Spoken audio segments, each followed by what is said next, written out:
Imagine you are down to your last bit of cash for the month and you decide to spend it on a meal at your favorite restaurant. The food is as good as ever, but somehow you don't enjoy it as much. This is the bottom dollar effect at work, a psychological bias where the pain of spending your last remaining funds negatively influences how you perceive the experience. It's not that the meal or the product has changed, but rather that the emotional burden of using the last of your budget taints your satisfaction.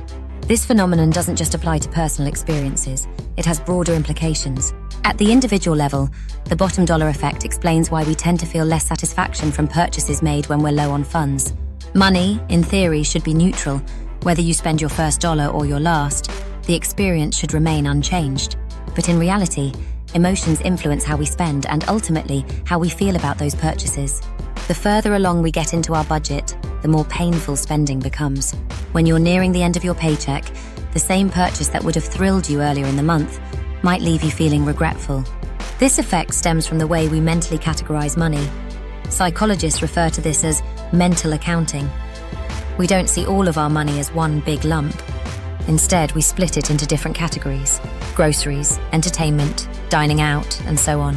When we exhaust one of these mental accounts, spending becomes more painful because we feel like we're scraping the bottom of the barrel.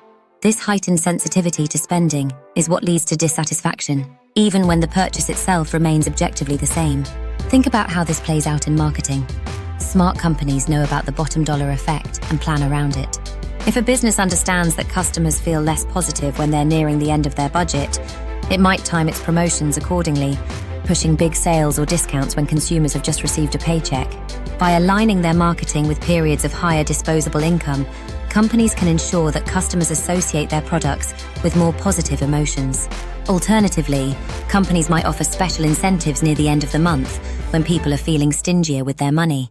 Discounts, buy one get one free deals, or other promotions can help mitigate the sting of spending the last of one's budget.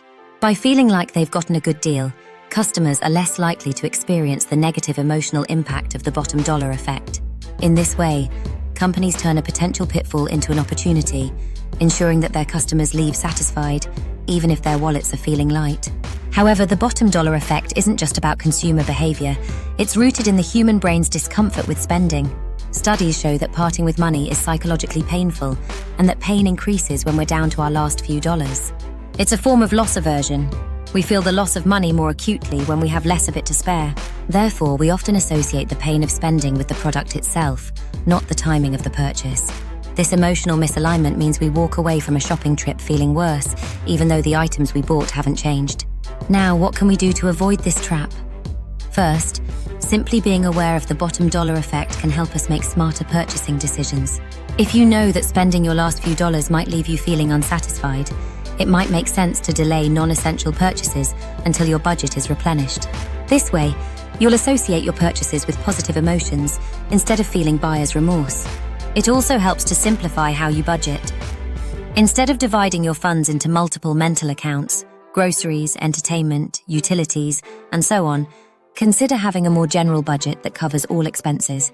This way, you're less likely to experience the bottom dollar effect in multiple categories, reducing the number of times you feel like you're running out of money. Interestingly, the method of payment also plays a role. Using a credit card can delay the emotional pain of spending, but it doesn't eliminate it. When the bill arrives at the end of the month, and you're forced to confront all of your purchases at once, the bottom dollar effect can resurface. By making payments at the time of purchase, you align the pain of spending with the joy of the product or service, which may help balance your emotions and avoid later regret. Ultimately, the bottom dollar effect reveals just how irrational we can be when it comes to money. Even though a dollar should hold the same value regardless of when it's spent, our emotions say otherwise.